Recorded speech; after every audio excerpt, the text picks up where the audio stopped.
अस्सलामुअलैकुम, नमस्ते, सत श्री अकाल। कैसे हैं आप लोग? उम्मीद करती हूँ ठीक होंगे, खुश होंगे। मैं हूँ हज़ीक अली और मेरे साथ हैं तारिक न्याज़ी। अस्सलामुअलैकुम, नमस्ते, सत श्री अकाल। उम्मीद करता हूँ ठीक होंगे, खुश होंगे। दोस्तों जहाँ रहें खुश रहें, माँ बाप का ख्याल करें, क्योंकि माँ बाप है तो सभी कुछ है। आज की हमारी वीडियो है inauguration of 8 lane cable stayed bridge. So start करते हैं अपनी वीडियो को। Let's start. ओके गाइस, तो वीडियो का टाइटल है inauguration of 8 lane cable stayed bridge 4 lane. So start करते हैं।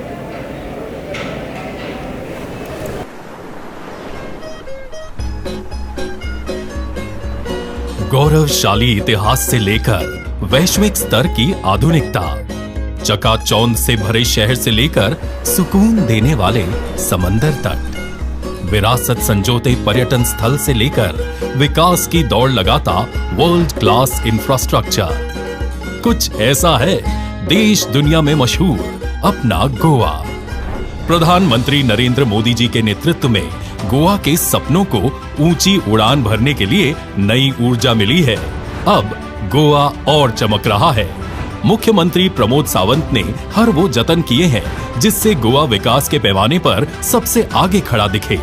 हर साल इस छोटे से राज्य में 25 लाख पर्यटक आते हैं और यहाँ के बेहतरीन इंफ्रास्ट्रक्चर को देखते हुए खासा प्रभावित होते हैं। अब जब बात इंफ्रास्ट्रक्चर की बेहतरी की होती है तो केंद्रीय सड़क परिवहन मंत्री माननीय नितिन गडकरी जी का जिक्र अपने आप आ जाता है। सड़क परिवहन के मामले में देश को नई दिशा देने वाले गडकरी जी ने गोवा को और बेहतर बनाने में कोई कसर नहीं छोड़ी है। मौजूदा वक्त में गोवा में राष्ट्रीय राजमार्गों की कुल लंबाई 300 किलोमीटर है। पिछले 8 साल में 4,878 करोड़ रुपए के सड़क निर्माण का काम हुआ है। इसी अवधि में 7,632 करोड़ की लागत के 61 काम अवार्ड किए गए हैं। इसमें से 2022 तक 39 काम पूरे कर लिए गए हैं और बाकी 22 कामों के 2023 तक पूरा करने का लक्ष्य है। भारतमाला परियोजना के अंतर्गत 2 महत्वपूर्ण इकोनॉमिक कॉरिडोर गोवा राज्य से गुजरते हैं। ये कॉरिडोर हैं Mumbai Kanyakumari corridor, Hyderabad Panaji corridor. Mumbai Kanyakumari corridor के 137 किलोमीटर लंबी गोवा से गुजरने वाले सेक्शन के 4-6 लेनिंग के लिए 10,960 करोड़ रुपए की परियोजना की डीपीआर तैयार कर ली गई है। वहीं हैदराबाद पणजी कॉरिडोर की बात करें तो गोवा में इसकी कुल लंबाई 69 किलोमीटर है। इसमें से करीब 15 किलोमीटर की 2 परियोजनाओं को पूरा कर लिया गया है। बाकी बचे सड़क के निर्माण के लिए भारत सरकार ने भूमि ग्रहण हेतु 97.57 करोड़ की मंजूरी दी है। भूमि अधिग्रहण के बाद 6,176 करोड़ की अनुमानित लागत से 4 लेनिंग का काम शुरू किया जाएगा। इन परियोजनाओं के अलावा गोवा में टूरिज्म और इंडस्ट्रियल डेवलपमेंट के लिए नए मोपा एयरपोर्ट का निर्माण शुरू किया गया है।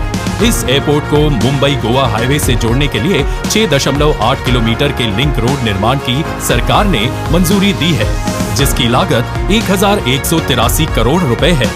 गोवा राज्य में स्थित मरमा गोवा पोर्ट ट्रस्ट को मुंबई गोवा राजमार्ग से जोड़ने के लिए पोर्ट कनेक्टिविटी के अंदर 4 लेन का काम किया गया है।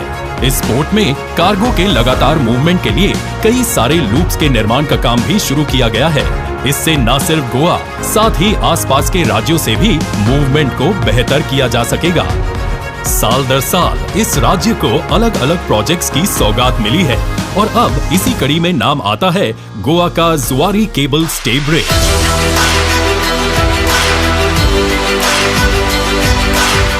नदियों को बांधता एक ऐसा ब्रिज जो यातायात तो आसान बनाता ही है, साथ ही पर्यटकों के आकर्षण का अहम केंद्र बनने जा रहा है। आज गडकरी जी इसी ब्रिज को जनता को समर्पित कर रहे हैं।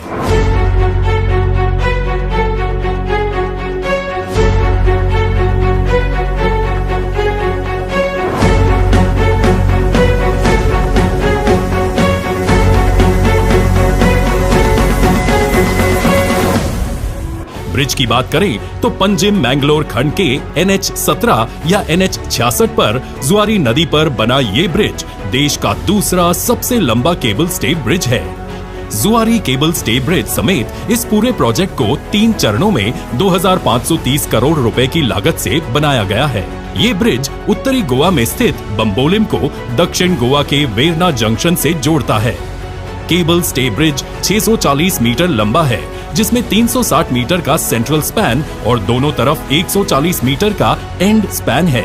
ब्रिज के दोनों तरफ 12 किलोमीटर के अप्रोच रोड का काम पूरा हो चुका है। Bridge deck world class robotic welding technique का उपयोग करके साइट पर बनाया गया है। 8 लेन के इस केबल स्टे ब्रिज जुआरी नदी के 2 लेन ब्रिज पर ट्रैफिक को कम करेगा। साथ ही 270 करोड़ की लागत से टावर में बनी टूरिस्ट ऑब्जर्वेटरी और रिवॉल्विंग रेस्टोरेंट से पर्यटकों को भव्य नजारे दिखाए जाएंगे। ब्रिज में 2 टावर बन रहे हैं, जिसमें घूमने वाला रेस्टोरेंट होगा और रेस्टोरेंट तक जाने के लिए वॉकवे आर्ट गैलरी की परिकल्पना भी है। बता दें कि इस पूरे प्रोजेक्ट की कुल लंबाई 13.20 किलोमीटर है। इसमें सिरदाव ब्रिज को मिलाकर बम्बोलिम से अगस्सिम तक की कुल लंबाई 7.336 किलोमीटर है। वेरना से अगस्सिम तक की कुल एलिवेटेड लंबाई 5.864 किलोमीटर है। इससे नॉर्थ गोवा और साउथ गोवा के बीच का सफर का समय कम हो जाएगा, ईंधन की बचत होगी और प्रदूषण में कटौती आएगी। पूरे राज्य में आर्थिक गतिविधियां बढ़ेंगी, सफर सुरक्षित और आसान हो जाएगा। इस जुआरी ब्रिज को आज नितिन गडकरी जी जनता को समर्पित कर रहे हैं, क्योंकि जब बात देश की हो, लोगों की हो और एक ऐसे लीडर की हो जो न सिर्फ सपने देखता है, उन सपनों को धरातल पर उतारना भी हो, तो नितिन गडकरी जी जैसे उदाहरण कम ही देखने को मिलते हैं।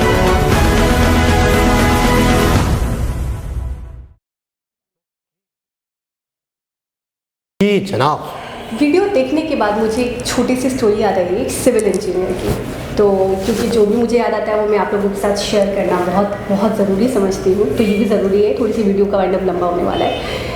हुआ ये था कि सिविल इंजीनियर होता है, उसको वो बड़ा पैशनेट होता है अपने काम के साथ और उसको बहुत लगाव था अपने मुल्क से, अपनी जनता से।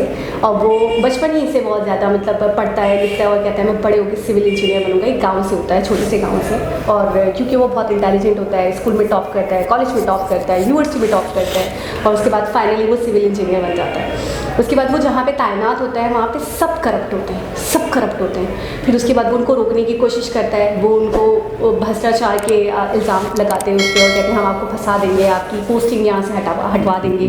फिर वो उसको घूस भी ऑफर करते हैं, वो कहता है तुमने मुझे समझ के क्या रखा है, और उन्हें भगा देता है। जो ऊपर के बाअसर लोग होते हैं जो कि टेंडर लेते थे गवर्नमेंट से, लेकिन वो आपस में बांट लिया करते थे और बहुत नाकिस माल यूज़ करके एक्सप्रेस वेज बना रहे थे, हाईवेज बना रहे थे, और जो 2-2 साल तक डिले हो रहे थे, 3-3 साल तक डिले हो रहे थे। और जब उनसे पूछा जाता था, जब ये पूछता था उनसे कि भाई आप लोगों ने काम क्यों नहीं स्टार्ट करा, 2 साल से काम क्यों अटका हुआ है, पेंडिंग में क्यों है, तो वो आगे से कहते थे हमें गवर्नमेंट ने पेमेंट की थी। जब पता चलता था कि गवर्नमेंट पे कर चुकी है तो वो पेमेंट कहाँ गई, वो तो भाई इसमें लग गई, वो तो उस माल में लग गई, ये वो। जैसे दीपक रावत को हमने अक्सर देखा है वीडियोज़ में कि वो जाँच पड़ताल कर रहे होते हैं, उसी टाइप का कुछ इनका जॉब था।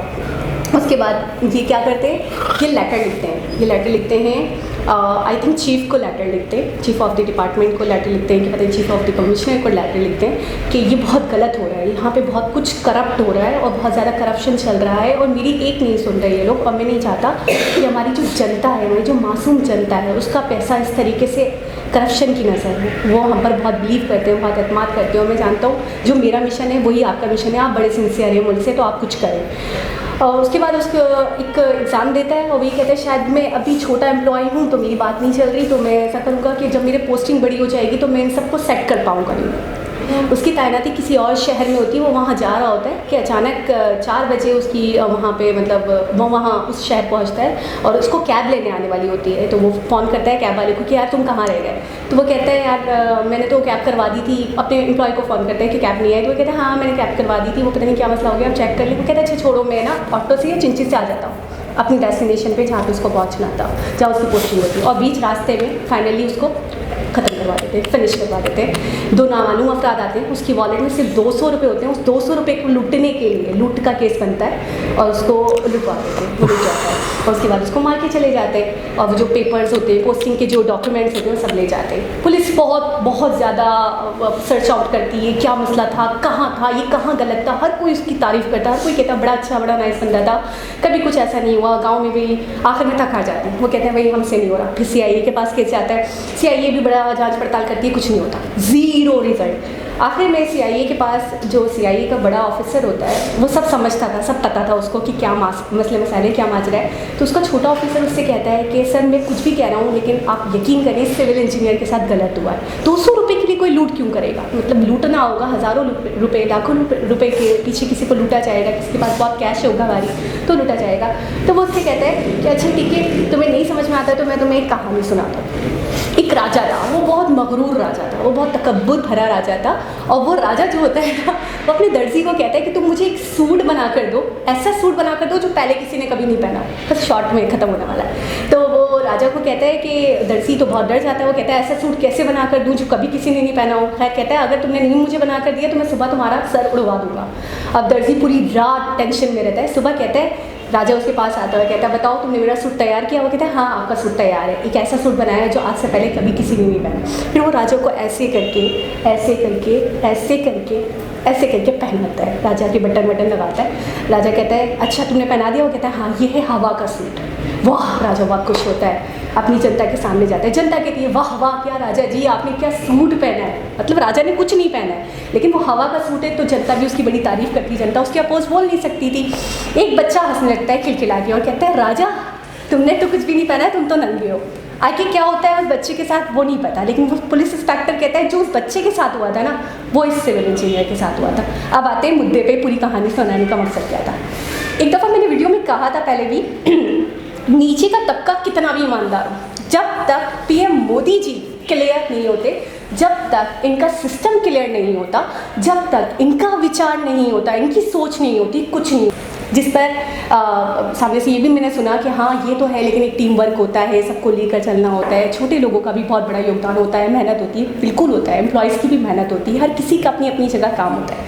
लेकिन जब सबसे ऊपर वाला बंदा क्लियर होता है ना, जब सबसे ऊपर वाला बंदा चाहता है ना कि करप्शन ना हो, तो करप्शन नहीं होती। नीचे वाला अगर सर मार मार के भी मर जाए ना कि करप्शन ना हो, लेकिन ऊपर वाला अगर करवा रहा है तो वो होती रहेगी। तो अगर इतने बड़े बड़े इंफ्रास्ट्रक्चर्स बन रहे हैं, अगर इतने बड़े बड़े ब्रिजेस बन रहे हैं, अगर इतने बड़ी बड़ी मेट्रोज चल रही हैं, 400 वंदे भारत बन रही है, इतने बड़े बड़े एक्सप्रेसवेज बन रहे हैं, दिल्ली मुंबई एक्सप्रेसवे बन रहा है, तो इसके पीछे सबसे पहले श्रेय जाता है मोदी जी को। मोदी जी क्लियर है, मोदी जी का विजन अच्छा है, मोदी जी वाकई मुल्क को आगे लेकर जाना चाहते हैं तो लोग काम कर रहे हैं। नितिन जी उनके बाद आते हैं, दूसरे लोग उनके बाद आते हैं। मोदी जी का लक्ष्य अच्छा है, तो मैं सबसे पहले क्रेडिट देना चाहूँगी मोदी जी को, जो हमेशा देती हूँ। बहुत खुशी हो रही है। इससे पहले हमने एक वीडियो देखी जिसमें वेस्ट बंगाल का जिक्र था कि वहाँ पे वंदे भारत का इनॉग्रेशन हुआ। एक दूसरी वीडियो देखी आज हमने, एक नया इनॉग्रेशन देखा हमने, एयरलाइंस का इनॉग्रेशन हुआ। अच्छा, ये जो ब्रिज था इसका मुझे शेप बहुत यूनिक लग रहा था, मतलब वो जो एच शेप था और इतना ज़्यादा स्ट्रेंथफुल, इतना ज़्यादा स्ट्रॉन्ग कि वाकई मुझे आज लगता है कि बरसों नहीं हिलने वाला। बहुत अच्छे तरीके से, बहुत अच्छा मटेरियल यूज़ किया गया है, बहुत मेहनत से बनाया गया है, बहुत मेहनत है इसके पीछे। वो चीख चीख के ऐसा लगता है बयान कर रहा है, ये चीज़ मुझे बहुत अच्छी लगी। उस पर मतलब ज़्यादा मजबूत इसलिए लग रहा है कि केबल वो भी चलेगी, लिफ्ट भी चलेगी। केबल लिफ्ट जब चलेगी, ये तो गाड़ियाँ तो चली रही हैं, लेकिन ऊपर केबल लिफ्ट भी चलेगी जिससे बाकायदा आपको नज़ारे मिलेंगे खूबसूरत। अच्छा, गोवा पे वाकई बहुत तवज्जो देनी चाहिए, दी भी जा रही है, क्योंकि हमने एक वीडियो में देखा था कि 30-40% जो लोग हैं इंडिया में टूरिज़्म के लिए आते हैं वो गोवा ही आते हैं। तो गोवा पर तवज्जो ना दी जाए तो फिर कहाँ दी जाए, जब टूरिज़्म यहाँ बहुत है और फेमस है। अच्छा, फेमस भी कैसे हुआ? जब आपने वहाँ पर हालात अच्छे किए, जब आपने वहाँ पर बाकायदा होटलिंग का सिस्टम, एक तरतीब बनाई, तभी जाके लोगों के जहन में, लोगों के दिमाग में गोवा के हवाले से बात आती थी या गोवा तक लोग आते हैं। अब गोवा पर बहुत फोकस किया जा रहा है। पिछले दिनों हमने एक वीडियो देखी थी गोवा एयरपोर्ट के हवाले से, कि गोवा में एक एयरपोर्ट के इनॉग्रेशन हुआ था शायद मेरे ख्याल में, जिसकी वजह से मतलब है कि हमने यही बात की थी कि वाकई कि वाकई टूरिज़्म बढ़ेगा, वाकई लोग आएंगे। तो गोवा को मज़ीद खूबसूरत बनाने के लिए मज़ीद कोशिशें की जा रही हैं। ब्रिज अपने आप में बहुत खूबसूरत और बहुत बड़ा, इंडिया का दूसरा बड़ा केबल ब्रिज, और ब्रिज और 4 लाइन का, मतलब एक हम रोड 4 लाइन के नहीं होते, 5 लाइन के नहीं होते, मतलब बहुत कम ऐसे होते हैं, लेकिन ब्रिज तो इसका मतलब है कितना मतलब मजबूत होगा, कितना बड़ा होगा। लागत नहीं सुनी क्या? 10,960 करोड़ की। तो मैं बताऊँ कि वाकई बहुत मेहनत से बना होगा, बहुत मजबूत बना होगा। 4 लाइन का ब्रिज कोई मजाक नहीं है किस तरीके से उसको कंट्रोल करना। तो गोवा के यूँ समझ लें कि टूरिज़्म बहुत और बढ़ने वाला है। तो गोवा खूबसूरत भी है, मतलब कुदरत ने अगर आपको खूबसूरती दी है तो आपने उसको संभालना है। आपको पता है उनके सीएम बड़े चौकन्ना, बड़े चुस्त दुरुस्त टाइप के इंसान हैं। वो टूरिज़्म के लिए इतना काम करते हैं, इतना काम करते हैं। ये तो हमने तो जो 1-2 वीडियो पे रिएक्शन दे दिया, तो इसमें भी हमने सुन लिया। मैंने वैसे भी बहुत सारी वीडियोस देखी गोवा के हवाले से।